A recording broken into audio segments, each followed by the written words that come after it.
If my money is not growing, it's causing me pain. I multiply my earnings this year. We are here on day 3 of the 21-day Earn More Money Challenge. This is what my husband and I woke up to this morning.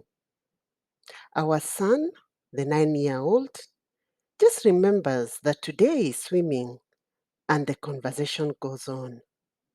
Daddy and Mommy, good morning. Today is swimming and my swimming costume is too big. Please give me some money. I buy another one today. And I also need an apron and gumboots and gumboots for my science project. And before he finishes, we hear our daughter shouting from the room, I also need a ruler. And in that process, I just recall that yesterday I had to buy our other son a graph book and swimming kit. So I thought, and I joked with my husband that before we go to bed, we had better make sure that we have M-Pesa, some money that we can access in the morning when we wake up, because you just don't know what you'll wake up to. And what these children are asking for are not luxuries, they are essentials. And I can imagine this story is repeated in many homes, in your own homes. The expenses, the essential expenses, are growing every day. If my money is not growing, it's causing me pain. I welcome you to day 3 of the 21-day challenge. I trust your day has started well and you're energized. What we've covered for the last 2 days is shifting you to a new realm to face your numbers and roll your sleeves to get into action to change your money story this year. How about we purpose and commit to speak out these 2 hashtags so that they are registered in our minds, in our hearts? We carry them with us. If my money is not growing, it's causing me pain. I multiply my earnings this year. Success will not come to you accidentally. It will not come to you because you have been praying and waiting patiently. It will not fall into your laps. It comes through a process. I went through a process to change my money story. And as I was going through that process, I kept reading about successful people. I kept observing what they were doing. It is a process. And number 1, what we'll cover today is making your goals 10 times bigger than you know you can achieve. Your big, hairy, and audacious money goal for 2022. Often we set attainable goals that we know we can achieve. And we even make it in a conversation. I know with what I have, with what I got in my bonus in December, this is all I can do this year. So my target for this year is X, attainable goals. While this may seem like a practical idea, setting such goals holds you back. You may be thinking that your big, hairy, audacious goal for 2022 is impossible, but that's the point. That's the point. It needs to be impossible. The higher you set your goals, the more you're likely to put effort to achieve them. And when you fail to achieve a seemingly impossible goal, You are not as devastated as when you fail to achieve a mediocre goal. Often we set for ourselves mediocre goals because we like pampering ourselves. For instance, if, based on our first session on this challenge, if your big, hairy, audacious goal for 2022 is to earn 10 million Kenya shillings, $100,000, set it 3 times that, 4 times that. Set it at 30 million Kenya shillings this year. Set it at 40 million Kenya shillings this year. Once you have thought about your big, hairy, audacious goal, remember to write it down at least once a day. You heard me right. Write it down at least once a day. Most people write down their goals just once a year, which is a great start, but it fails to keep your goals at the forefront of your mind. If you write them once a day, you will cement them in your mind and you are more likely to stay on track to achieve them. My second point for today is keep going, never quit. Problems are part of life, they are a part of us. And remember, they can't happen to trees, they happen to human beings. They build us. They make us a better version of ourselves. When we conquer them, it's a springboard for learning. So when we embark on a big, hairy, audacious goal, we will, we will be confronted by new problems, new environments, new people. So when it comes to beginning new projects, or a new target, people tend to underestimate. We tend to underestimate the time and effort it takes to achieve these new projects or new targets. I remember this brings to mind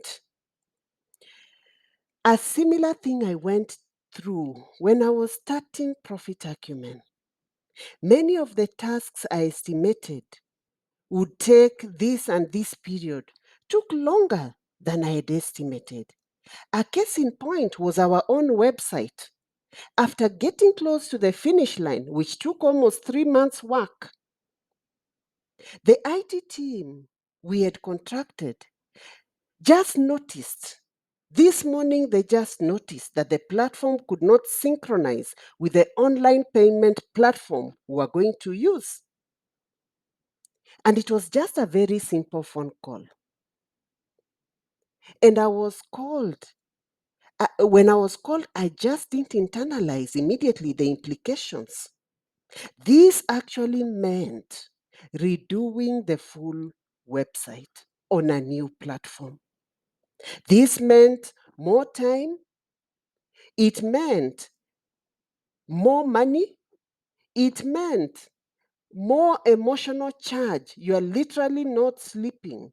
The frustration. Yeah? And on that same week that I'm getting this call, it's the week we were launching the Money Coaching Hub, our collaborative learning space for professional women who are employed in business and in career transition. We were launching it on that same week, and we needed the platform for people to pay. We needed the website. So if you find yourself in this situation, the most important thing is to keep a positive mind. Remind yourself that you can accomplish anything. That is what kept me going. That this has to be done. There has to be a way out. You find that when people are looking for daunting tasks, tough tasks, at that point, that's when we adopt a quitting mindset. And I want to tell you today, never quit. If you don't have um, certain things that you need, the necessities that you need to move forward, just keep going with what you have. Never quit. You don't have power. Keep Go to a coffee shop, work from there. Your employees quit on you. Go back on the drawing board. Recruit where from the same place you found these employees. Your boss does not appreciate your work. After burning the midnight oil, redo it to his preference and learn something from the new requirements. Your ideas are not selling. Go back to the drawing board. See what you can adjust. Keep sharing the new look, the new ideas. Somebody somewhere will respond. You have no bundles to get internet access. Check your wardrobe, the wardrobe in your home. What can you sell to get some money? Your rent is in arrears. Sit down with your landlord and negotiate a working formula. Your spouse has lost a job or both of you are out of work. Keep going. Send those CVs. Yeah? Remember, the job that you are doing does not define you. You have a resource within you. Tap into it. Just don't quit. You may be unwell, your loved one is unwell, or you are just not able to work and bring in some reasonable income at home, or you have lost a loved one. You can still bounce back. No matter what, just never quit. Persevere. Hold on to the tiniest ray of hope. Something out here is for you. You are heavily indebted. You don't know where to start. Reach out to your lenders. Share what you're doing to get back on track. Often you find lenders become difficult because you are equally not clear on or how you present your proposals. They just cannot see any potential cash flows. And if there is any potential cash flows, the timelines are not clear. There is something not clear with the what you are pushing forward to the people you've borrowed money from. So you have to connect for them your ideas, your projects, whatever it is you're going to offer, connect for them with numbers. If you don't know how to do this, ask for help. That is why we are here. And I hear many people saying this: "Oh, I'm not good with numbers. I just don't like numbers. Numbers are not my thing. I don't like selling. I hate talking to people. I like keeping to myself." My friend, you're saying this and you're broke? Why are you doing to yourself such a disservice? Wanting to look that you are also with it. You only do the tasks that your career line demands of you. But numbers, not my cup of tea. Money is about numbers. What are we teaching our children? What are we preparing them for? Money affects every aspect of our lives. At some level, we must understand the number. We have to quit coming from this space of being broke professionals with titles.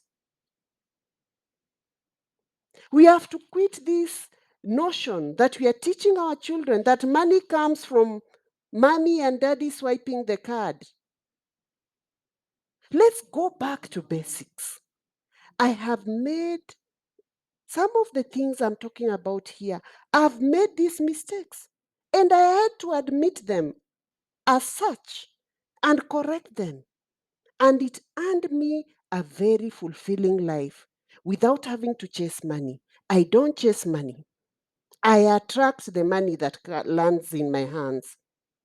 And with that, I relate with it responsibly. And that's what I want to pass on to you. Back to basics. I urge you to shift your mindset from this way of thinking. Understand that at some level, we are all business people. All of us. All of us sell something. Every day when we wake up in the morning, we sell something to someone. You could be selling an idea to your child. You could be starting an estate community or a Bible study group. All these are ideas you are selling to people. The only difference is they are invaluable. You don't get paid for them. But the concept is the same with what a salesperson does. So why not sell where you are getting paid when you are actually already doing it for free on other fronts of your life? So another point on this is knowledge.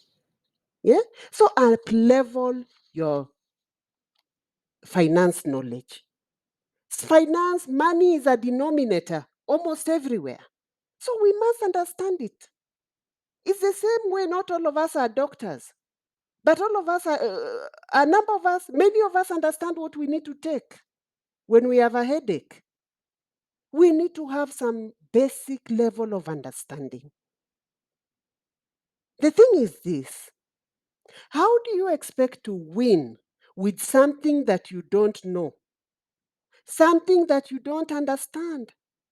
Can you imagine your daughter, for those who have daughters, coming to you to tell you that they are getting married next month to this fella? Yes? And this man, and they're getting married to this man. And let's imagine this is how the conversation goes. You ask your daughter, what is his name? Oh, his name is Peter. Peter who? What is his other name? Mm, let me see. Let me WhatsApp him. I ask him, where does he come from? Where is his home of origin? I don't know. And how about his work? What does he do for a living? I just know that he's a manager. He drives this big company car. It's quite posh inside, mom, imagine. And the company is a multinational. And, what I know is that he's so respected in his office. He's one of the top guys. Yeah, even he wears very nice suits when he's going to the office. As a mother, as a parent, will you expect a till death do us part from such a union? Two people who have no idea of who the other is, apart from the tall, dark, and handsome manenos and titles and cars? Do these things really matter when it comes to day-to-day living in a home? It's the same thing with your money. You cannot win with it when you don't know how it works. You cannot win with it when you don't know how to relate with it. Elevate your financial literacy. Understand your numbers. Go back. Go back to basics. So let me go back to where we were. Never quit. Never quit. Keep going. Your real power is in the scrapes of your life. When you're really scraping and suffering and toiling, that is where your power is. Take those bitter lemons in your life and use them to make the lemonade. When you don't quit, you'll always find a way out. Then find your purpose. Find your purpose. You have to know what you are called to do and grab it. There's a difference between knowledge. Yes? Knowing is one thing. Knowledge is education. But wisdom is knowing how and when to apply it effectively. You are born to be the solution to someone else's problem. Quit this whole business of analysis paralysis, shifting from one thing to the next. And in the process, you are chasing money. a very painful way to deal with money. Many people will say, "Oh, I can't find my purpose. I don't know what I was called to do. They just don't understand me, and I'm not good at this." Many people just don't understand how to find and chase their purpose. It is why in the Money Journal, from page 81 to 83, I have provided 12 steps to help you find your purpose. I hope you've invested in your Money Journal. It's a hands on guide for you and your money. So once you've read those pages on how to find your purpose, you begin going into your inner self and you journalize. You see what comes up from within. Ideas come up from within on what you can do, what people ask of you, what people praise you to be good at. So when you are not clear about your purpose, it's very hard for you to set and stick to your priorities. And this is one reason that leads people to chase money, to live an unhealthy relationship with money. You end up spending money trying to fill that void within you. When you're not living in purpose, there is a void. So you use money to fill that void. So you find you are relating with money in the wrong way because you are out of alignment with your calling.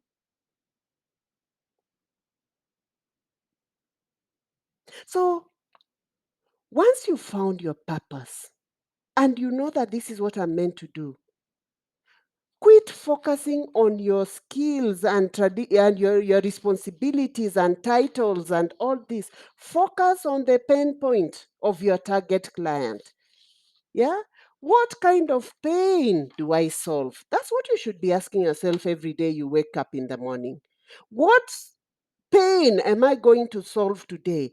People pay money to make their problems go away. Ask anyone. That is why they'll quit with money from their pocket and give it to you to help their pain go away. What pain are you solving today?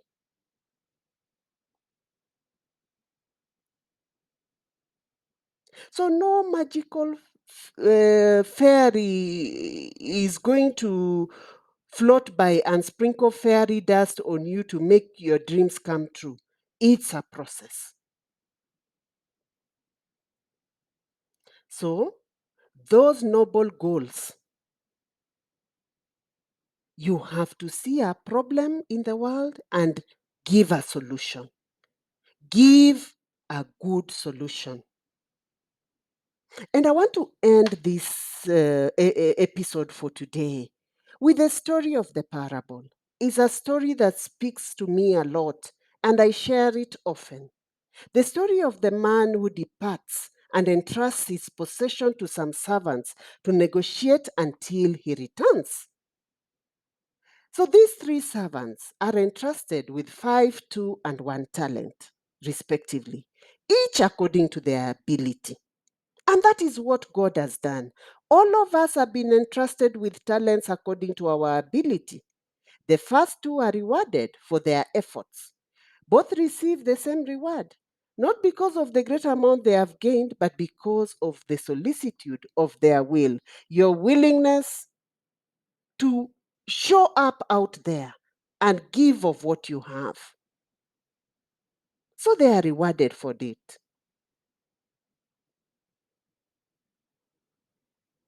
And the master calls them good and faithful servant. Are you a good and a faithful servant? And in contrast, the third servant doesn't think about his master or making his property render fruit, but about his own security, hoarding your talents to self.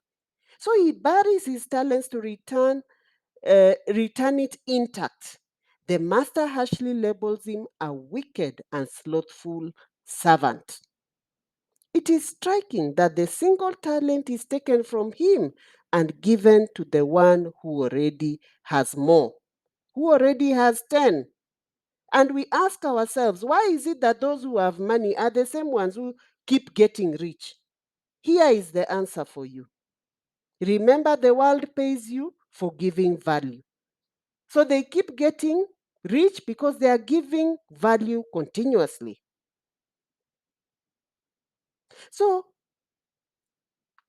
whoever takes advantage of their gifts makes them known to others and enables God to make their own life fruitful.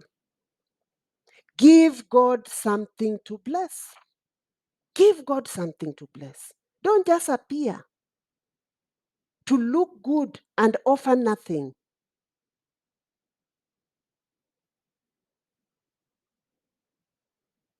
So when you bury your talents, your gifting, your ideas out of laziness and lack of generosity, yeah, you are depriving yourself of receiving graces, of yielding fruit. To everyone who has, will more be given. When we are generous, we get more. And generosity is just not giving money, it's giving of yourself with what you already have. These talents represent our human qualities and abilities. How sad not to turn to good account and obtain real profit from the few or many talents that God has given us. A good way to make the talents we have received bear fruit is to help others. Be a solution to someone else's problem. Somebody has woken up this morning crying to God because they need something that you have and you're sitting on it. You are crying that there is no money.